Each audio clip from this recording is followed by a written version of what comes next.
आज का टॉपिक होने वाला है हमारा राष्ट्रकूटा के बारे में, ठीक ना। राष्ट्रकूटा क्या था, देखो ये जो हमारा टॉपिक था ना, the emergence of new dynasty, इसी में हमारा एक अलग से हम लोगों ने टॉपिक बना लिया है राष्ट्रकूटा के बारे में, ताकि आपको यदि एग्जाम में पूछा जाए कि right few lines about Rashtrakuta, तो आप किसके बारे में तीनों लाइन लिख सकते हैं, ठीक ना। चलिए उसके बाद जान लेते हैं क्या है इसमें। देखो, initially they were subordinate to the Chalukyas of Karnataka. देखो ये जो हमारा राष्ट्रकूटा है ना, ये राष्ट्रकूटा हमारा एक डायनेस्टी था। क्या था? क्या था? डायनेस्टी था। मतलब ये हो गया कि ये जो राष्ट्रकूटा होगा, ये अपने फैमिली मेंबर या फिर अपने इसका जो कोई यदि कोई अपना खास कास्ट होगा, तो ये राष्ट्रकूटा वाले लोग क्या करते होंगे, इंडिया पे कंट्रोल करते होंगे, तो इसको हम लोग क्या कह देंगे, राष्ट्रकूटा डायनेस्टी कह देंगे, है ना। तो पहले क्या था ना, राष्ट्रकूटा ये किसके अंदर में काम करता था? ये पहले अंदर में काम करता था चालुक्याज के अंदर में, यानी कि चालुक्याज भी हमारा क्या एक डायनेस्टी है।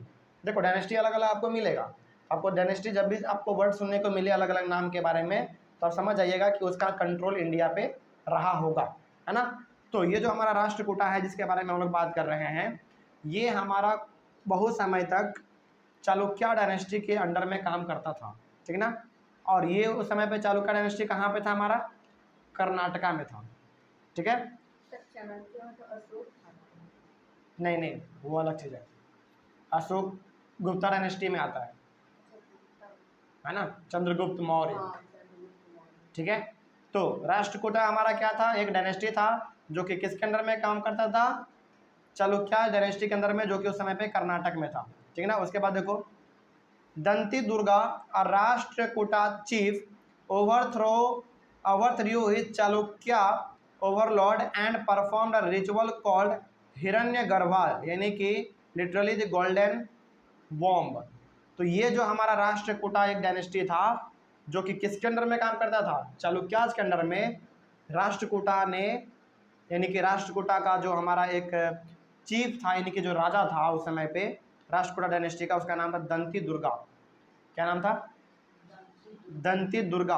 और ये किसका चीफ था, यानी कि किसका राजा था, किस डायनेस्टी का, राष्ट्रकूटा डायनेस्टी का, जो किसके अंदर में काम करता था, चालुक्य डायनेस्टी के अंदर में काम करता था। तो ये दंती दुर्गा ने क्या किया, अपने राजा को, यानी कि अपने चालुक्याज के राजा को अपने गद्दी पर से उठा के फेंक दिया। उठा के फेंक दिया मतलब क्या, उसको वहाँ से हटा दिया, हटा दिया होगा, मार दिया होगा, समझ रहे बात को। तो जो अंदर में पहले काम करता था, यानी कि जो हमारा राष्ट्रकूटा था वो काम करता था चालुक्य के अंडर में, और वो उन्होंने ही क्या किया, उसका जो राष्ट्रकूटा का जो हमारा डायनेस्टी का जो हमारा राजा था दंती दुर्गा, उन्होंने अपने ही राजा को वहाँ से उठा के फेंक दिया। फेंक देने का मतलब वहाँ से उसको हटा दिया होगा, मार दिया होगा, इस प्रकार का, है ना। And performed a ritual called Hiranyagarbha. और वो जो राष्ट्रकूटा था उन्होंने एक रिचुअल को अपनाया, यानी कि अपने एक परंपरा को उन्होंने फॉलो किया जिसका नाम था हिरण्यगर्भा। हिरण्यगर्भा का मतलब होता है द गोल्डन वॉम्ब। इसका मतलब क्या हुआ, समझते हैं आप। When this ritual was performed with the help of a Brahmins, it was thought to lead to the rebirth of the sacrificer as a Kshatriya, even if he was not one by birth. मतलब ये हो गया ना कि उस समय पे ना, यदि सबसे ज़्यादा यदि किसी को वैल्यू मिलता था तो वो मिलता था क्षत्रिय लोगों को। क्षत्रिय लोगों का मतलब कौन, ऐसे लोग जो कि थोड़ा सा वार ये सब में ज़्यादा पार्टिसिपेट करते हैं, उनको ज़्यादा उस समय पे वैल्यू मिलता था, है ना। तो ये जो राष्ट्रकूटा था ना, इन्होंने जब अपने चालुक्य के राजा को उठा के गद्दी पर से फेंका, यानी कि जब उसको हरा दिया होगा या फिर मार दिया होगा, तो राष्ट्रकूटा लोग क्या करने लगे, एक रिचुअल्स को उन्होंने अपनाया जिसका नाम दिया उन्होंने हिरण्यगर्भा। उस रिचुअल्स के अनुसार पंडित जी पूजा करवाते थे। पूजा करवाने के बाद जो भी हमारे राष्ट्रकूटा के डायनेस्टी थे वो कन्वर्ट हो जाते थे किस में, क्षत्रिय में, क्योंकि उस समय पे क्षत्रिय को ज़्यादा पावरफुल और ज़्यादा इज्जत उस समय पे दिया जाता था। तो जितने भी हमारे राष्ट्रकूटा के लोग आपस में रहा करते होंगे उस समय पे, वो सारे लोग रिचुअल्स को अपनाने लगे, यानी कि एक परंपरा को अपनाने लगे। और उस परंपरा के तहत वो क्या करते थे, पंडित जी से पूजा करवा के अपने आप को किस में कन्वर्ट करवा लेते थे, क्षत्रिय में, ठीक ना। पंडित जी कह देते थे, पूजा पाठ कर दिया और पंडित जी कह दिए कि आज से तुम राष्ट्रकूटा नहीं हो, आज से तुम क्या हो, क्षत्रिय हो। ठीक ना। तो ये हमारा उस समय पे राष्ट्रकूटा डायनेस्टी किया करता था। तो राष्ट्रकूटा डायनेस्टी के बारे में आपको पूछेगा, कैसे पूछेगा कि राष्ट्रकूटा डायनेस्टी के बारे में थोड़ा सा बताओ, क्या जानते हो। तो आपको ये बताना पड़ेगा कि राष्ट्रकूटा डायनेस्टी उस समय पे हमारा एक डायनेस्टी था, है ना, जो कि किसके अंडर में काम करता था, चालुक्याज के अंडर में काम करता था। और राष्ट्रकूटा डायनेस्टी का जो हमारा राजा था उसका नाम था दंती दुर्गा। उन्होंने क्या किया था, अपने ही राजा को, यानी कि चालुक्य के ही राजा को उन्होंने वहाँ से हटा के फेंक दिया था, यानी कि हरा दिया होगा या फिर मार दिया होगा। उसके बाद जब उसको हटाया ना, तो वहाँ पे एक परंपरा अपना लिया गया उनके द्वारा, जिसका नाम रखा गया हिरण्यगर्भा। हिरण्यगर्भा का मतलब ये हो गया कि अब जो भी हिरण्यगर्भा में ये होता था कि पंडित जी पूजा करते थे और उसको कह देते थे कि जो चलो तुम्हारा पूजा खत्म हो गया, समाप्त हो गया, अब से तुम क्या हो, क्षत्रिय हो, यानी कि अब से तुमको भी इज्जत प्रतिष्ठा जो भी है वो सारा कुछ मिलेगा। ठीक ना। तो ये सारा काम कौन कर रहा था, राष्ट्रकूटा डायनेस्टी कर रहा था। ठीक ना। चलो ये हो गया हमारा। उसके बाद लेकिन हाँ ये था कि जब पंडित जी एक बार बोल दिए पूजा करवाने के बाद कि आज से तुम क्षत्रिय हो, तो आज से तुम क्षत्रिय हो गए, है ना। आगे बढ़ते फिर क्या है देखो, अबाउट कदम्बा मौर्य शर्मन एंड गुर्जारा प्रतिहारा हरिश्चंद्र। इसके बारे में क्या है देखो, यहाँ पे दो नाम है। एक नाम है हमारा कदम्बा मौर्य शर्मन, ये पहला नाम है। दूसरा है हमारा गुर्जारा प्रतिहारा हरिश्चंद्र, दो अलग अलग नाम है। क्या है इसके बारे में देखो, द कदम्बा मौर्य शर्मन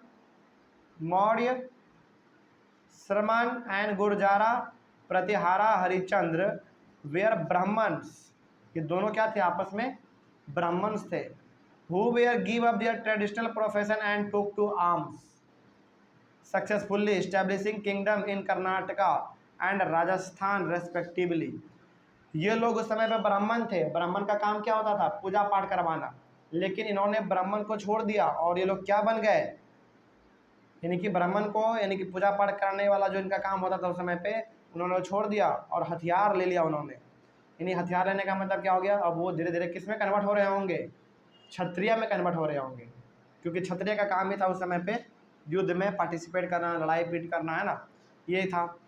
उसके बाद जब उन्होंने हथियार उठाया तो उन्होंने अपना अलग किंगडम बना दिया, यानी कि अपना अलग राज्य बना दिया। कहाँ कहाँ पर, कर्नाटक में और राजस्थान में। ठीक है ना। तो यहाँ पे आपसे पूछेगा कदम्बा मौर्य शर्मन के बारे में और गुर्जारा प्रतिहारा हरिश्चंद्र के बारे में। तो आपको बताना है कि ये दोनों क्या थे, पहले ब्राह्मण थे, लेकिन ब्राह्मण होने के बावजूद भी इन्होंने क्या किया, देखिए ब्राह्मण से काम क्या है, पूजा पाठ करवाना।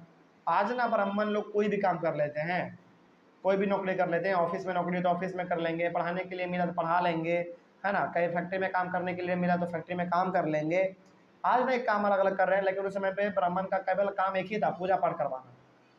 ठीक ना। अब चूंकि पूजा पाठ करवाना उसका काम था, तो अब वो लोग क्या कर रहे थे, अपने प्रोफेशन को छोड़ रहे थे, यानी कि पूजा पाठ करवाना छोड़ रहे थे और वो लोग हथियार उठा रहे थे। हथियार उठाने का मतलब ये होगा कि अब वो लोग धीरे धीरे किस में पार्टिसिपेट कर रहे थे, क्षत्रिय में, क्योंकि क्षत्रिय का काम ही क्या होता है, लड़ाई पीट करना, युद्ध में पार्टिसिपेट करना, है ना। तो ये वो लोग उस समय पे कर रहे थे। और इतना करने के बाद उन्होंने कहाँ कहाँ पे अपना राज्य बनाया, कर्नाटक और राजस्थान में, याद रहेगा। तो यहाँ पे हम लोगों ने दो टॉपिक को डिस्कस कर लिया, राष्ट्रकूटा और कदम्बा मौर्य शर्मन और गुर्जारा प्रतिहारा हरिश्चंद्र के बारे में। और इन दोनों के पढ़ने से हम लोगों को ये मालूम चलता है कि उस समय पे अलग अलग सिस्टम था, है ना।